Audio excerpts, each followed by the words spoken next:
Hello, it's Scott Manley here with episode 69 of Interstellar Quest. We are ascending into space on board a fusion-powered spaceplane, which we have decided to christen the KSS Ramius. Of course, named after Marco Ramius, the captain of the Red October. Now, like the Red October, this too utilises the science of magnetohydrodynamics to manipulate fluids and propel itself through the medium of its choice. And ultimately, in this case, it will be able to propel itself up to a geostationary orbit so that we can deploy our test payload. The test payload we have chosen was entirely chosen because we want to test this new wide-body cargo bay. Now, another really important part of this mission is we want to test that we can shut down all the reactors and then bring them back up without having to use beamed power or anything else like that. So there's only one of the reactors actually has a power plant attached to it. The other two are only there to generate thermal power and power those engines. The fusion engines, they don't have amazing power to weight ratios still. It's better than the fission engines, but we're still a long way from really making having a real advantage, let's say, for a launcher. Anyway, we have a bunch of battery power on board, and that is enough, coupled with the solar cells, to ensure that we can kickstart that main engine, and once that's kickstart that main reactor, and once that's kickstarted, it can then bring up the other two, and all the engines can work together, moving this spacecraft around the planet. And there we go. First quick test burn to verify the estimated burn time. A little bit of time acceleration, and now we are Now we're basically performing orbital insertion here. Almost 400 meters per second of delta V required for this injection, and with the amount of fuel we have on board, we should have no problem supplying it all. As it happens, this actually has less delta V on paper than the unnamed descendant of Zardoz, because that one of course used beam power and a plasma engine, but the Ramius is entirely self-sufficient. But anyway, we are in orbit. It's time to go back to old me so we can deploy things. Okay, open the cargo bay doors, Hal, and open the cargo bay doors, Hal. Open the cargo bay doors, Bill. Let's make Bill is responsible for this payload. So what we have is a couple of very small power satellites here. These are going to act as relays. They're just basically a probe body with some solar panels and obviously the big power generator, power transceiver, the rectenna. And before Bill goes out on EVA, we're going to need to make sure the reactors are shut down. You see, normally he's at one end of the aircraft and the reactors are at the other, but if he's going to be out flying, there will be no more air to shield him from the neutron radiation and the gamma rays and all the other stuff coming off these reactors. So it's very important. Not that the game models it, but I think having a reactor. Oh God, rad status is dangerous. That's presumably because we are in high orbit. Well, he seems quite happy with the level of radiation. Look at that grin on his face. Yeah, we're just gonna fly around and just check how this thing looks. It is really quite a big aircraft. Most of the mass is in the rear here in these engines. Between the engines, the power converters, and those thermal turbojets that are work in mixed mode, this thing is really heavy at the back, and you can see the size of the tailplane attached to this thing. It's been obviously proved to be quite stable and quite good at flying, even if it does tend to lack acceleration. There we go, Lambda Heavy Industries. Now that's supposed to be a tokamak reactor. That's basically like a donut-shaped magnetic field that contains the plasma. The other kind of fusion research you'll get is a inertial confinement reactor, where you have a pellet that's bombarded by lasers to make a miniature explosion. But like ITER, for example, the International Thermonuclear Experimental Reactor, that is a tokamak, or a donut-shaped magnetic field. Anyway, we're not interested in that. We're interested in deploying these new satellites. Now, this was mostly a test payload. It was kind of just thrown together. You see that it's nice because it just fits inside. I couldn't launch this in the other spacecraft. So this is an ideal test pay... Oh, crap. I was going to say this would have been an ideal payload, but apparently it just was allergic or something and decided to explode. Well, that's great. Great. I'm guessing that I have that decoupler back to front, and that's why the thing exploded. I should have probably checked that, or at least tested that on the ground before I launched it into space. But I mean, the whole mission is experimental. Let's try decoupling it manually, just in case there was something wrong with the staging. Ready? And yes. Okay. Well, so much for that. Sorry, Jebediah and Bill. This mission is not going to be perfect by any means. But Bill, you had an excellent view of all that. I hope you didn't get any, fragments of solar panels or anything. Looks like we did actually deploy a little satellite, although it's not going to have much power. Oh, look, we've got another satellite. You know, maybe I'll retrofit those satellite cores at some point. Yes, I don't know what old me was thinking when I built that thing there. That was really kind of embarrassing. Anyway, yeah, Bill is going to go over and check out some of this stuff at 4 times regular speed, as he does. Look, you can see the cloud of solar panel debris floating in space like, I don't know, like giant space confetti made of silicon wafer. Look at that. Oh dear. Well, you know what? I don't think this is actually tracked as debris, so this will not enhance the Kessler syndrome. Not that there's much at this altitude. Look at that there. Let's bump into it. Yes, I guess that does actually have physics enabled on it. But I think once it goes like beyond 2.5 kilometers, it just gets removed from the game. It's mostly there for, special effect purposes, so you can see that your panels have just torn off. Well, having satisfied himself that in-orbit repairs are out of the question, Bill once again heads back to the spacecraft so that he can perhaps return and continue the test mission to, test the spacecraft itself rather than its payload. The spacecraft is reusable, so if we can land it safely, then perhaps we can fly out a new load with better designed decouplers that won't actually destroy the satellites. I may not be an expert on real satellites, but I'm pretty sure that self-destruction on launch is not a desirable property. Anyway, while cutting-edge science is being performed in orbit around Kerbal, cutting-edge maneuvering is being performed around Jool as the Jool Explorer probe makes another course correction that will ensure that it arrives at the correct place to encounter Laythe and perhaps get the last important bit of the puzzle regarding analysing this such an interesting moon as Laythe.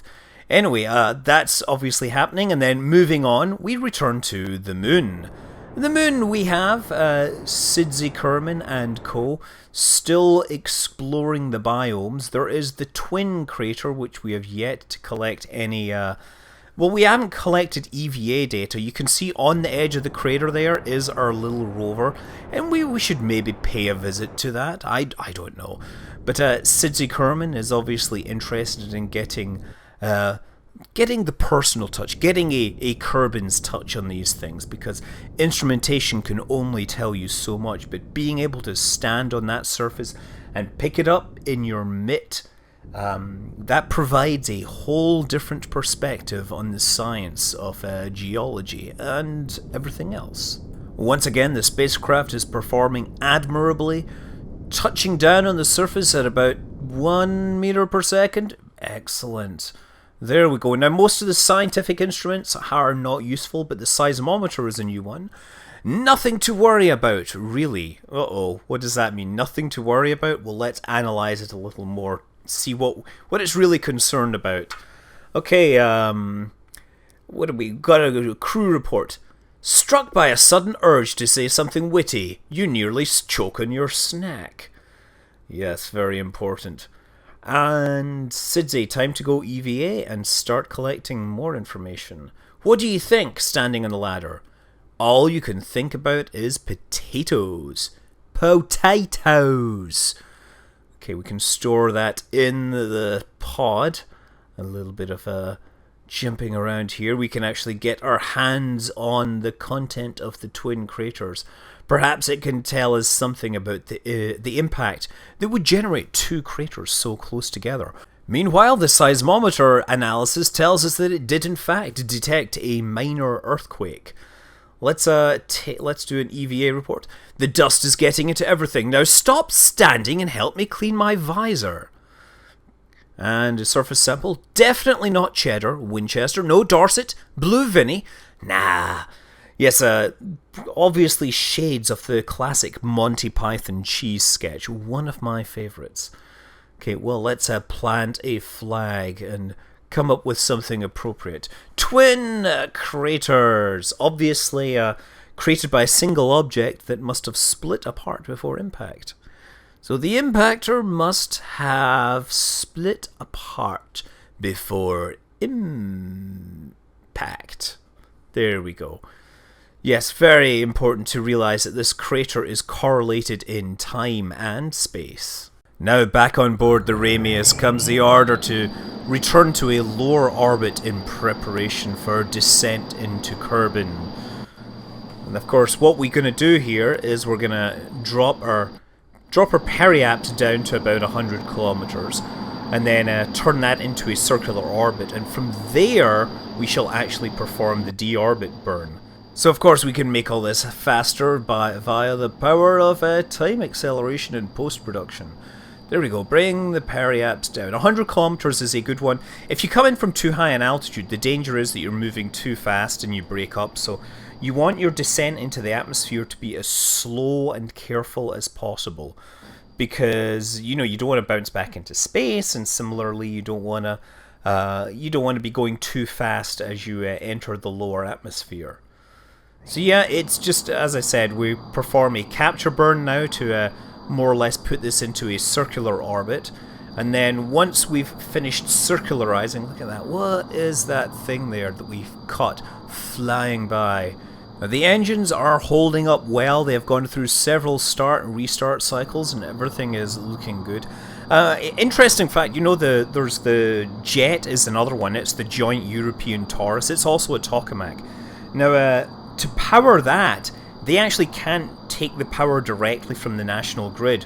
They actually have flywheel storage systems where they spin these flywheels up, and then as they slow down they provide the power to make the thing work. Anyway, the time has come for descent plans to begin.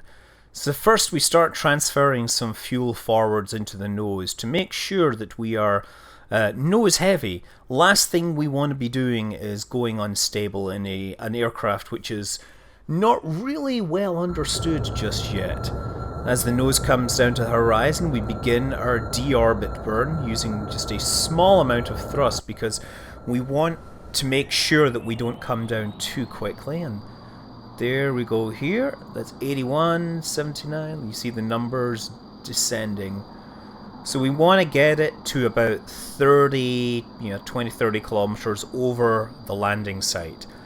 And then, of course, we will use the power of aerodynamic control to make sure that we actually, bleed off all the energy and then come in for a landing at relatively normal subsonic speeds. Oh, there we go. Sunrise at 38 kilometers up, 2.375 kilometers per second. Yeah, we more or less are at this point are going to try keeping our altitude from descending too quickly by lifting the nose here.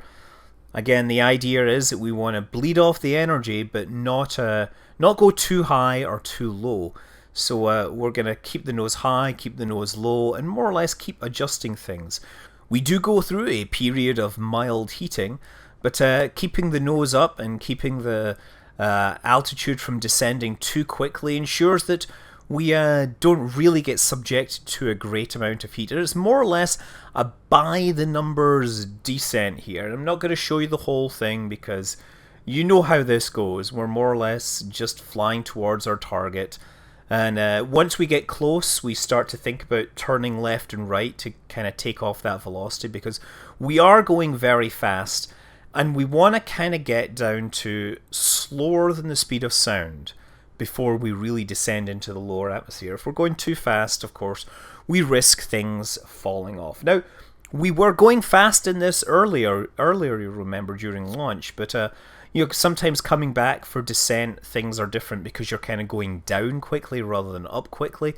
But yeah, the thing actually handles relatively well, and you see that I'm pulling only a couple of Gs.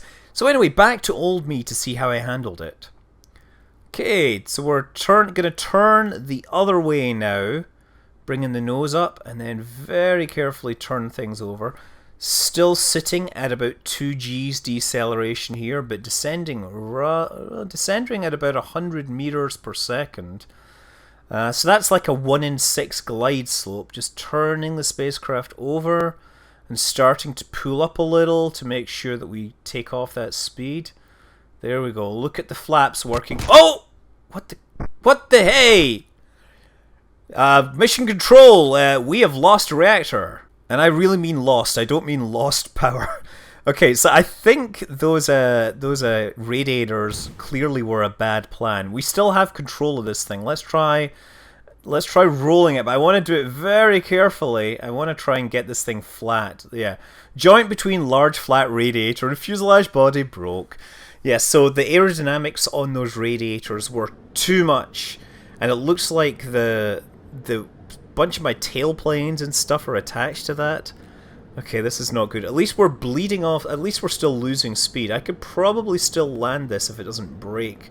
I'm worried that something will break off at the back, so I'm being ever so careful. Look at my G meter showing like 1.5 to 2 Gs. Okay, get a lot of vibration there. I'm thinking that... Oh, no! Okay, we have lost reactors 2 and 3 now as well. There it goes. Okay. I'm not landing this. I'm not landing this safely by any means.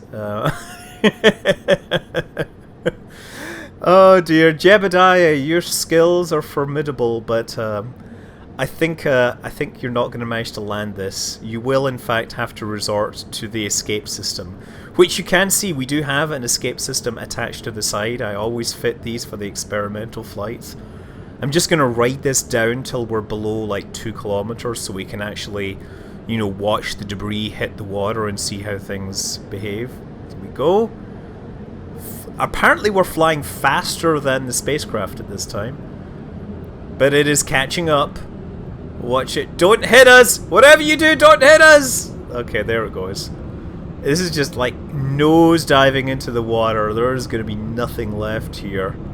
Look at it. Farewell, Ramius. Now you will join the Red October. And there we go. Oh, look! Oh, look, something broke off. What is that flew off there? Must be a wing surface or something. Yeah, it's a flap. Totally, it's a flap. Well, that wasn't as successful mission as I would have liked. I think I would have liked to at least land that thing. Perhaps we can work on it a little more. Perhaps we can use different radiators. But what's most important is Bill and Jebediah are in fact safe. Thanks to Vanguard parachutes. Look, there's the little flap flying back to the water. There it goes. Splash. A few days later, in the vicinity of Joule, we perform a little maneuver to finally trim my Laythe encounter down to, well, close enough that I can collect the best quality data on the moon. And, well, it's going to take us out. It's going to kick us way, way out and into a highly inclined orbit. But we'll figure out how to actually turn that into an encounter with a Bop and Paul later. Meanwhile, we are going to fly by Laythe. I had considered course corrections when I was going to be close in, but I decided against them because I actually have plenty of Delta V, and I couldn't really come up with a solution that I was happy with.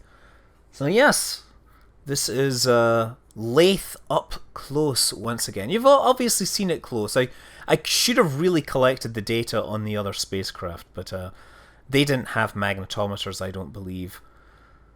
Okay, 160 kilometers. It's time to actually start firing up those scientific instruments, if you ask me. The sensor scans the gravity of Laythe. It helps hint at the diverse terrain underneath the oceans. Indeed. And we have the magnetometer. Some kind of resonance seems to be generating heating in the core, strengthening the magnetic field. And what about the thermometer? The thermometer says the temperature here is below water's freezing point. Clearly the water here has odd characteristics. Whatever odd characteristics it might have, they will have to wait until future episodes. Until then, I'm Scott Manley. Fly safe.